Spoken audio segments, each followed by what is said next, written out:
Sumala sa panahon ug dapit nga imong ginapuy-an, ikaw nakakita, nakadungog ug nakapamatuod sa mga pag-antos, mga kalisod, mga pagdaog-daog ug pagpanamastamas ug pag-abuso sa katungod ug dungog sa tao. Ikaw nangutana, kanus apa ba kahatagan kinig kasulbaran, solusyon kining tanan, kanus apa ba di ay mabatnan ang tinuod nga kalinaw, tinuod nga hustisya ug tinuod nga kalipay. Ikaw madasig, tungod kay adunay pasalig o mga saad sa pangulo nga politikanhon nga kuno sila mo serbisyo, sila mo alagad, apan ang tanan nabalitan. Tungod sa manggad, propidad, ang moralidad sa mga pipila nga anaa sa otoridad nabalitan.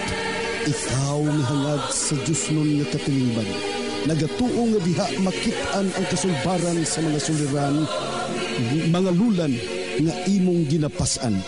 Apan hinay-hinay, imong nadiskubrihan ang kamatuoran nga ang gialagaran o ginipinsaan maudi ay ang ilang kaugalingon o personal nga mga katuyuan. Higala, ayaw og kaluya, ayaw walaa ang imong pagsalig, ayaw og kaguol, adunay maayong balita alang kanimo karon. Ang Iglesia Adventista del Sétimo Día o Seventh-day Adventist Church nagapahibalo kanimo nga ang imong gipangita o gikinahanglan imong makaplagan pinaagi ni ini nga tulumanon. Tingog sa paglaom ug karon ania ang imong alagad.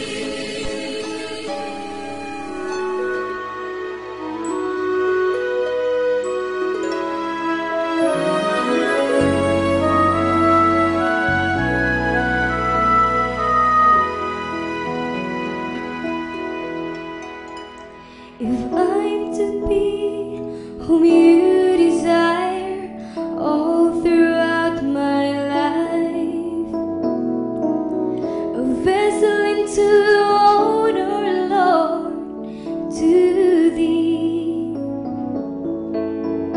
and before you through to hear you say that I have done my part, Lord, I need an undivided heart, that I might know you, that I might serve you, that I might worship you as King. To see the morning star, to know how great you are, Lord, I need an undivided heart. If I'm to live into the love to glorify your name, before a living sacrifice to Thee,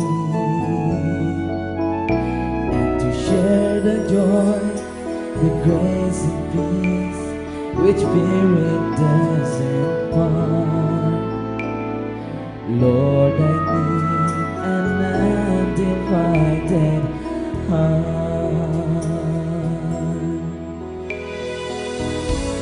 that I might know you, that I might serve you, that I might worship you as King. To see the morning star, to know how great you are, Lord, I need an undivided heart. To see the morning star, to know how great you are, Lord, I need an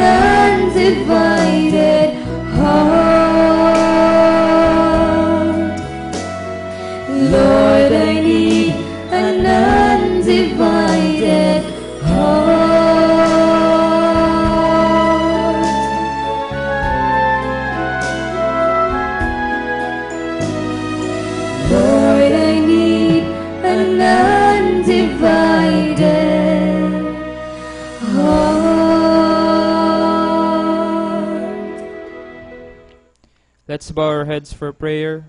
Let's pray. Our great God, yet our loving Heavenly Father, the Creator of heaven and earth, we humbly come before Thy throne of grace this very moment. We would like to praise Thee and glorify Thee for Thy wonderful deeds and unfailing love. Father, we feel unworthy of Your presence, and so we ask forgiveness for the sins we committed against Thee. As we start our Sabbath School lesson study, please enlighten our hearts and minds through sending Your Holy Spirit to help us. Lord, please bless each one of us.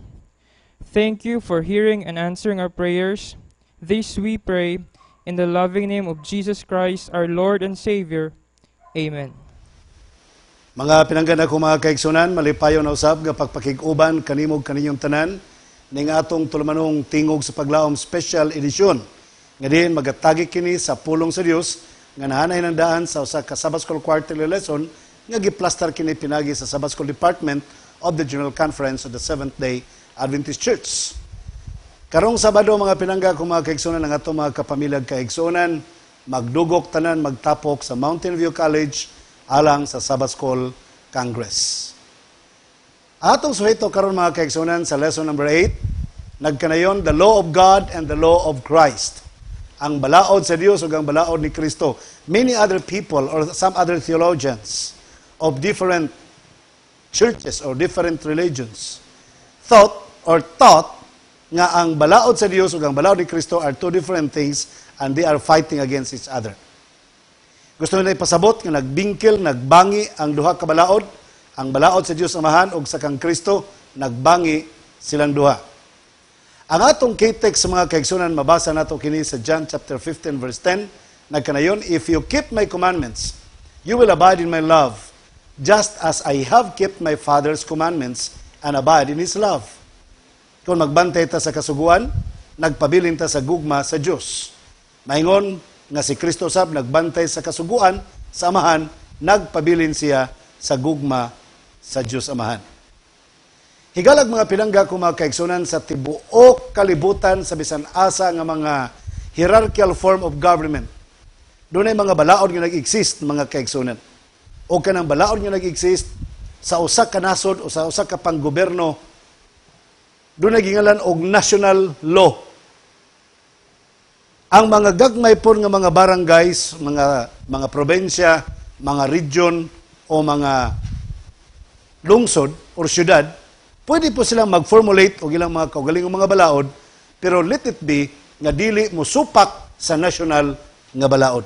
Sama sa Pilipinas, doon natin gitawag og Philippine Constitution, nga gi-formulate kini siya sa mga representative sa House of Congress, gi-ratify, gidawat sa mga senators, gi-promulgate sa President, gina-review sa iyang implementation sa judiciary body. Ug doon ay mga city ordinances, mga higala, or barangay ordinances. Let it be nga tanang mga balaod sa city, barangay, o sa province, dili musupak sa national constitution. Mausab sa Dios mga kaigsunan, doon ay balaod ang langit mga kaigsunan, nga diin ang plataporma niini mao ang gugma. Love is the foundation of the Ten Commandments. Og imong tan-aw na bala ang kasulatan, perti kadaghang balaod mga kaigsunan, og kining tanang mga balaod gituman kini ni Kristo mga kaigsunan. Kay gusto siyang magpabilin diha sa gugma sa Dios Amahan.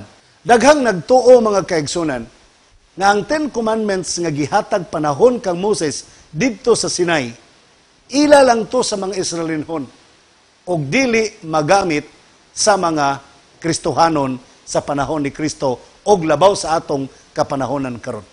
Kung naamay 10 commandments mga kaigsunan, para na sa mga Hudiyo, dili sa atong panahon. Pero sultihan tamo mga kaigsunan, ang balaang kasulatan nagsulti nga ang kadtong balaod sa daang testamento, balaod kadto mga kaigsunan nga gipabarog pinaagi sa gugma.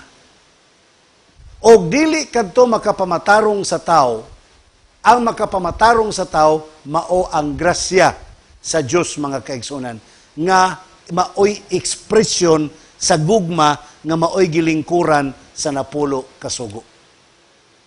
Sa panahon ni Kristo, mga kaigsunan, it was alleged that during the time of Christ, there was another law, and that was the law of love. Why? What do you think? Is the Ten Commandments not the law of love? It was the law of love. Pag-ingon ni Kristo, wala kumaneros pagbungkag sa kasuguan because He loved the Father. Gituman niya ang kasuguan kaya nahigugma sa siya sa Diyos Amahan, mga kaigsunan. Can you remember sa Mateo 19:16-22? Ayang ruler, nagmuntanag, what shall I do in order to inherit the kingdom of heaven? God said, keep the commandments of God. Bantay ang kasuguan.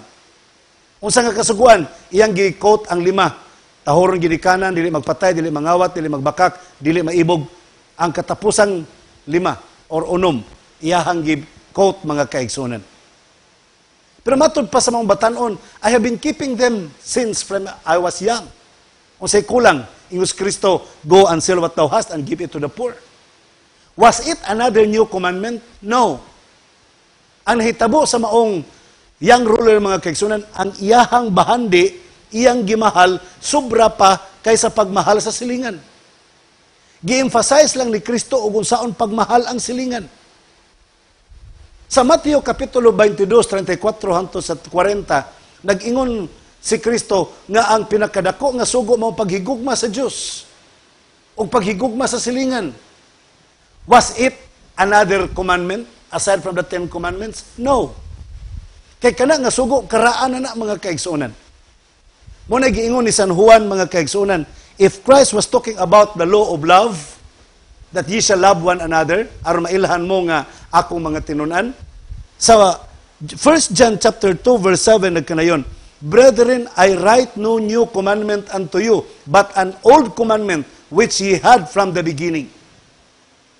Dili bagong sugo ang gihatag ni Kristo, karaan nga sugo, mga kaigsunan. Sukat pa sa sinulanan, nag-exist na. Kanang pag-ingon niya nga, love God with all your hearts and with all your mind. Love your neighbor as you love yourself. Kana nga sugo bago na. Jesus said, in these laws will hang all the laws, mga kaigsunan. Niini nga mga kasuguan, kaning duha, love God with all your heart and love your neighbor as yourself, nagabitay o nalangkob ang tanang kasuguan. Tanang mga kasuguan na pundar tanan pinagi sa paghigugma sa Diyos, paghigugma sa silingan. Mga kaigsunan, may nang maghusay ta. How do you love your God? Do not have another God. Ayaw pagbatunog lang Diyos. Di ba primerong sugo? Kung saan yung paghigugma ang Diyos, ayaw pagyukbo og larawan. Kung saan paghigugma ang Diyos, ayaw gamita ang ngalan sa Diyos pagpasipala. Kung saan paghigugma ang Diyos, ayaw kalimti ang iyang adlawng espesyal, ngay kapito ka adlaw. Kung saan paghigugma ang silingan, higugmay mong ginikanan. Tahura. Kung saan paghigugma ang silingan, ayaw pagpatay, ayaw pagpangawat, ayaw pagpamakak, ayaw pagpanapaw, ayaw pagkaibog sa mga sikataw. So, imo masabtan, mga kaigsunan, nga ang maong duha ka mga balaod, nalangkob ang tanang kasuguan. Nalangkob ang tanang kasuguan. Sama pananglitan, to prove that this is already an old command. Sa Deuteronomy chapter 6 verse 5, nagsulti ng daan, love God with all your heart and with all your mind.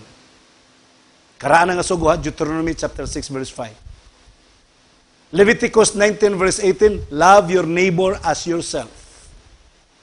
Kining duha ka mga balaod, karaan na ni, mga kaigsunan, gi-emphasize lang ni Kristo. Kay ang mga parisiyog, mga iskriba, were all keeping the commandments of God for the sake of legality. Ang nag-motivate nila to keep the commandments was the legalism. Ang legalismo, mga kaigsunan, maoy nagtulak kanila aron tumanon ang kasuguan. But no, according to Christ, don't do that. You ought to keep the commandments of God motivated by love. You should be motivated by love. Kinahanglan, magiyahan mo pinaagi sa gugma. Busa sa John chapter 15 verse 10, nga ang nagtuman sa kasuguan, nagpabilin sa akong gugma, maingon nga ako nagtuman sa kasuguan, kay nagpabilin ako sa gugma sa akong amahan, kana nga balaod sa gugma mga kaigsunan, dili na bag-ong sugo mga kaigsunan. And that is not only the law of Christ, that is the law of the Father. How did Christ keep the 10 Commandments? He kept the 10 Commandments because He loved the Father. Me as a follower of Christ, how should I also keep the 10 Commandments?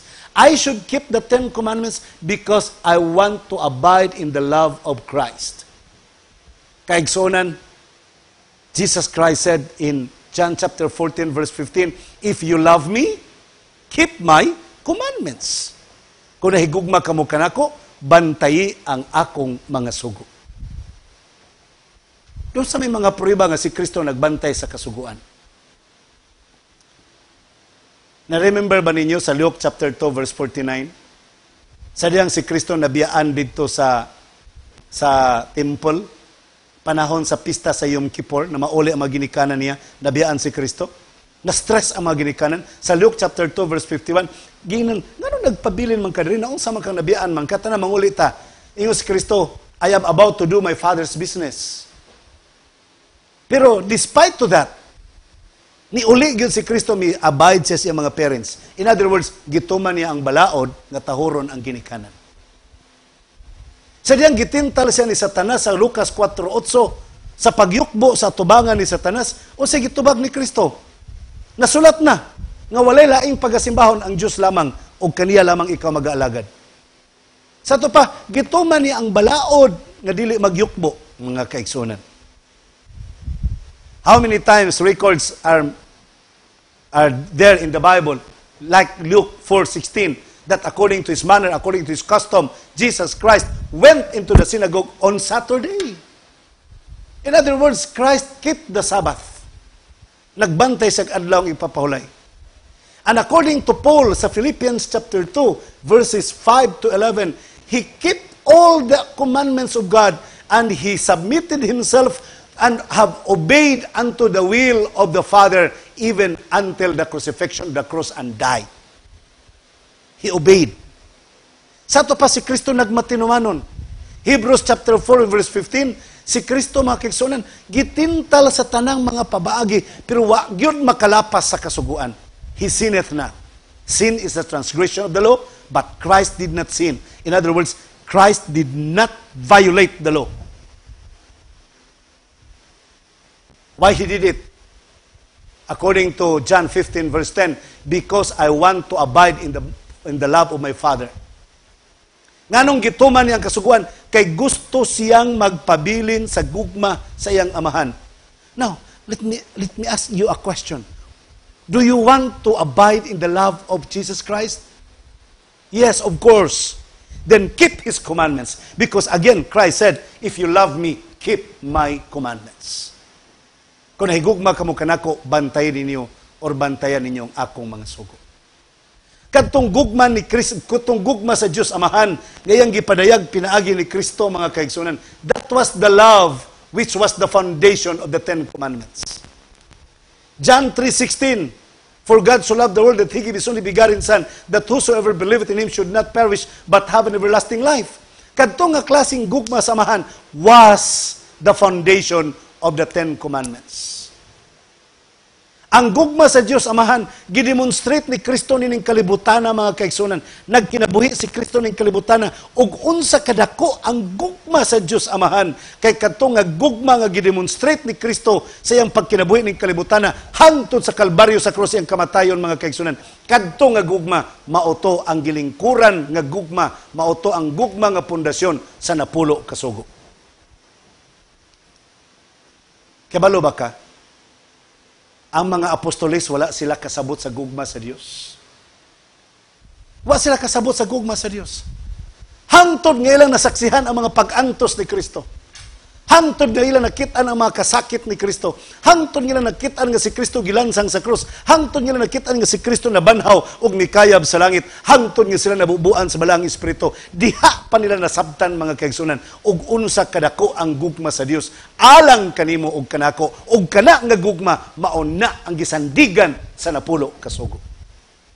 Mabasa nimo na sa Acts of the Apostles page 547. Atong basahon mga kaigsunan. At the time when these words were spoken, the disciples could not understand them. But after they had witnessed the sufferings of Christ, after the crucifixion and resurrection and ascension to heaven, and after the Holy Spirit had rested on them at Pentecost, they had a clearer conception of the love of God and of the nature of that love which they must have for one another. Remember, the reason why Christ kept the Ten Commandments because He wanted to abide in the love of the Father.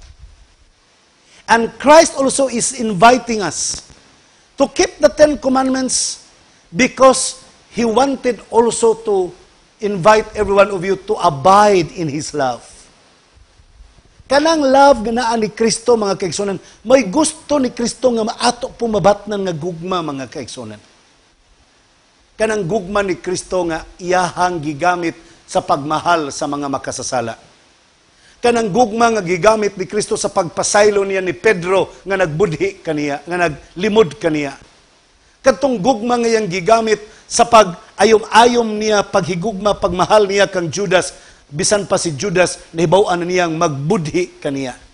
Katong gugma nga iyang gigamit sa pagpasaylo niya ka Maria Magdalena. Katong gugma nga iyang gigamit sa pag-ayo niya sa mga paralitiko o sa giyawaan.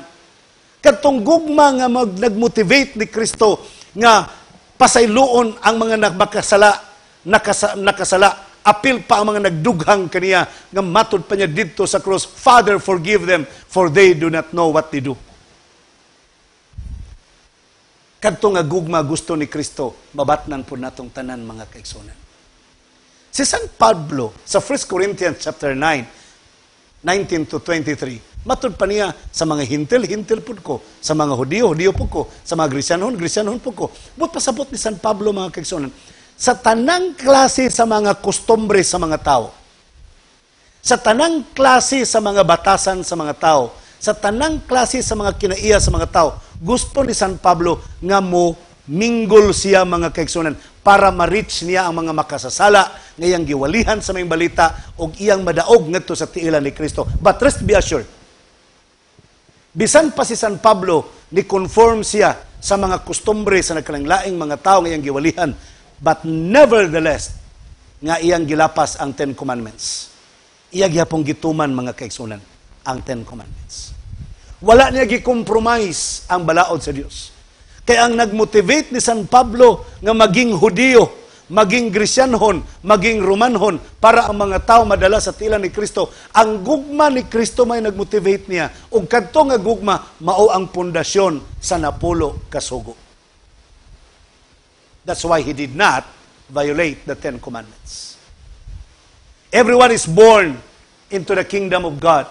And the foundation of God's kingdom is the law of God. And the foundation of the law of God is mercy, grace, and love of God. Mga pinangga ko mga kaigsunan, atong maninaw atong masabtan. Nga matuman nato ang balaod ni Kristo mga higalag kaigsunan. Love one another. Matuman nato na. Masabtan nato mga kaigsunan nga ang maong gugma ni Kristo iyang gipadayag sa atong pagpanabot karon. Ang iyang gugma mo'y naghatag og grasya nga may mumatarong sa mga makasasala. Ang iyang gugma may muhatag og kapasayloan sa mga makasasala.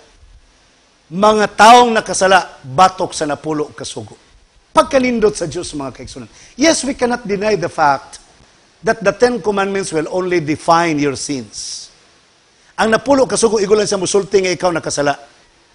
Pero ang mupasaylo sa sala, mga kaigsunan, is the love that has founded for the establishment of the Ten Commandments.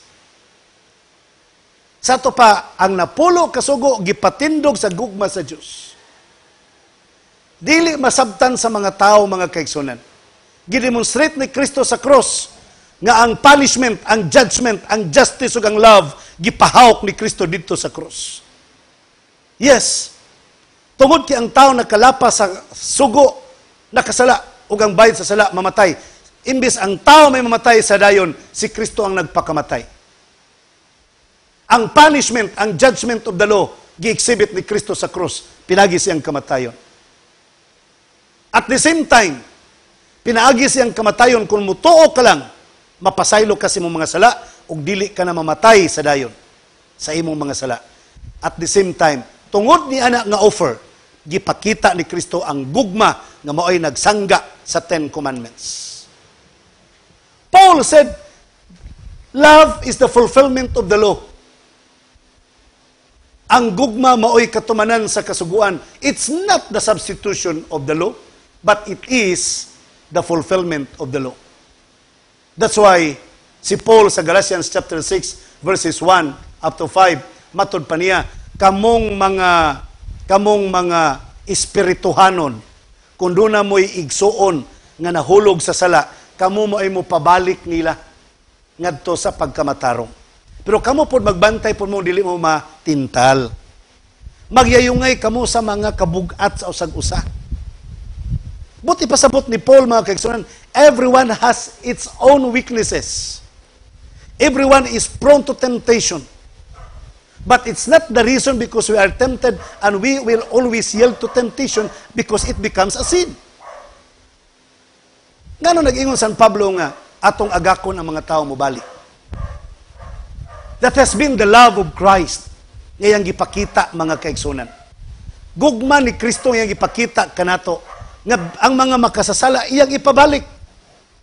Kita sad nga magpabilin sa gugma ni Kristo, ato pong ipabalik ang mga makasasala. Tabangan nato si Kristo siyang buluhaton. Si Kristo nga wa gyud makasala bisag kaisa, gusto niyang mutabang sa mga makasasala. Kita pod, mga kaigsunan, mga makasasala ta, gipasaylo ta. We were sinners who were saved by grace. Mga makasasala tang naluwas pinaagi sa grasya. Busa, how much more? Kita po usab makasabot sa gibati sa mga makasasala, ato silang tabangan. Magyayungay. Nganong magyayungay? Kay dili ta parehas og kaluyahon. Tingali ang imong kaluyahon babay, ang ako akwarta, ang iyaha kaon. Lain-lain ta kaluyahon, mga kaigsunan. Tingali lang. Sa imong kaluyahong babay, tabangan ta ka. Sa akong kaluyahong ingon ani, tabangi po ko. Sa iyang kaluyahong ingon, tabangan po nato. Ang Hapon ug ang Pilipino lain-lain kaluyahon. Ang mga Hapon palakaon og saging. Kay para nila ang saging talag sa onra sa Japan. Pero ang mga Pilipino dili ganahag saging, kay para nila ang saging ginalabay rang sa daplin sa dalan ginapakaon sa mga baboy. Lain-lain og kaluyahon. Para sa mga Hapon, ang saging kaluyahon. Para sa mga Pilipino, ang saging dili kaluyahon. Balihon na tong sugilanon. Ang mga Hapon natagbaw nagkaon og Fuji nga mansanas. Para nila ang mansanas dili kaluyahon, pero ang mga Pilipino, para nila ang mansanas kaluyahon sa mga Pilipino, mga kaigsunan. Sa iglesia lain-lain tag mga kaluyahon. Lain-lain tag mga kalig-on. Mao nang ingon San Pablo, magyayungay kamo. That is showing the love of Christ to your fellow men. Sa katapusan, niyan si Kristo ning kalibutana for the main task, to judge. Siya ang maghukom, mga kaigsunan. Maabot ang panahon sa Pinadayag 22:11 nga ang mga balaan magpabiling balaan, ang matarong magpadayon sa pagkamatarong, ang malinis magpadayon sa pagkamalinis. During the judgment, mga kaigsunan, Christ will do it for us. Pero bisan si Kristo mao ang judge, bisan si Kristo mao ang maghuhukom, ang gugma sa napulo kasugo iyang gipadako, mga kaigsunan. Ang kasuguan iyang gipadako nga maoy basihanan sa paghukom, pero sa dili pa ihatag ang final judgment, ang gisandigan sa balaod nga mao ang gugma, mao'y gipadako ni Kristo karong panahon na mga kaigsunan para ang mga tao dili na magmahay. Gani, nag-ingon pa si Kristo nga dili ako ang maghukom kaninyo. Ang mga sinulatan ni Moses may maghukom kaninyo. Dili na ako ang maghukom kaninyo. Ang mga pulong nga inyong nadawat gikan kanako ang magahukom kaninyo. Sa to pa, ang magahukom mga kaigsunan, the law nga atong nasabtan mao magahukom. Si Kristo magaluwas, si Kristo magahukom. Si Kristo magahuluwas, si Kristo magasilot sumala sa atong mga binuhatan. Mga kaigsunan, bisan si Kristo magahukom ning kalibutan na, pero iya gyung gipino pag-ayo ang trabaho nga sa iyang paghukom ang gugma mao gihapoy mapadako. Kung dili ko maluwas, I shouldn't have to blame Jesus Christ. I'll never ask Jesus Christ, what more could you do in order to save me? Because Christ has done everything for my salvation. He even died for me. Kung dili manggaling ko maluwas, di na nako pasanginlan si Kristo nga nung wala ko maluwas. Kung dili ko maluwas, simba ko lang. Ako ng kaugalingong choice nga nung dili ko maluwas. The same to you. Kung di ka maluwas, you don't have to blame anyone. That is your choice. Pero kung maluwas pug ka, because it is also your choice nga maluwas ka. Kung maluwas pud ko, because it is my choice. And my choice is to keep the 10 Commandments in order to abide in the love of Christ.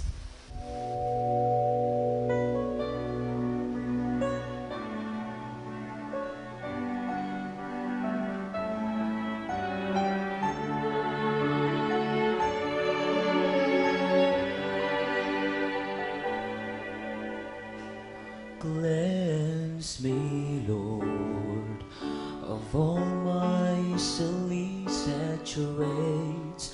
Lord, I want to be all and only yours.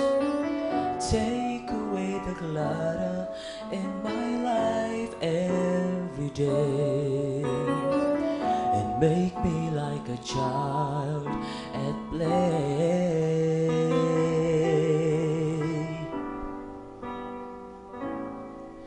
When the time comes, I want him to know me.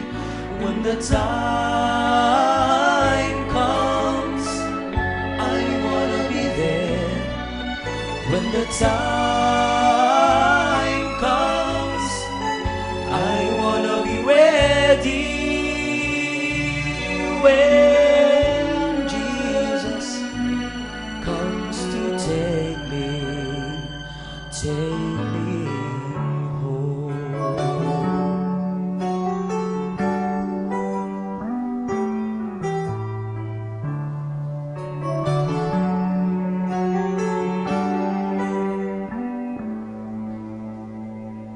Give me joy. I love to love and cry with you. You become a friend with me all the time. Help me to be patient as I watch and as I pray, growing with your love each day.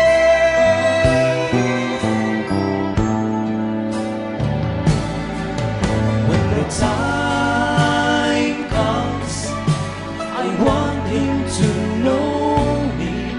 When the time comes, I wanna be there. When the time comes, I wanna be ready.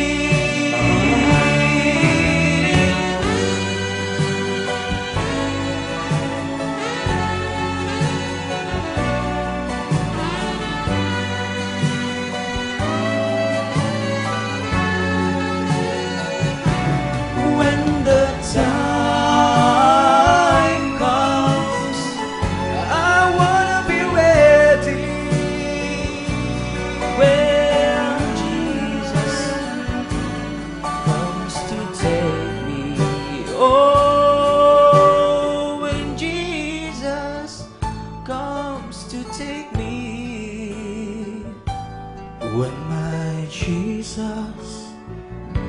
comes to take me. Take me.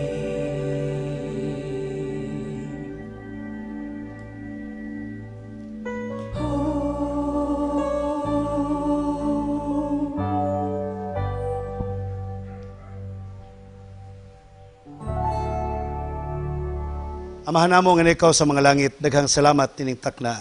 Nga ikaw nagapanalangin. Salamat sa tanan nga mga pulo nga among nasabtan karon. Panalangin ang tanan mga nagatan-aw ni nga programa nagapaminaw. Panalangin ni puling taon usab ang mga nagasuporta. Ug ang tanan kawani sa LCMBN, ug ang tanan nga mga nagadumala sa buhat, ug ang tanan nga mga nagapadayon sa pagtigom ning adlawng igpapahulay. Ikaw magapanalangin usab sa pinasahi sa Sabbath School Congress nga nagpadayon karon sa Mountain View College. Sa tanan nga mga speakers, mga delegates, ikaw magapanalangin kanila. Sa tanang mga magbubuhat gikan sa General Conference, paingon ngadto sa South Philippine Union, ngadto sa local missions o conferences o local churches, ikaw magapanalangin. Kining tanan amahan na magitugyan kanimo gilauman nga madawat, pinagi sa ngalan ni Jesu Kristo nga among maluluwas. Amen.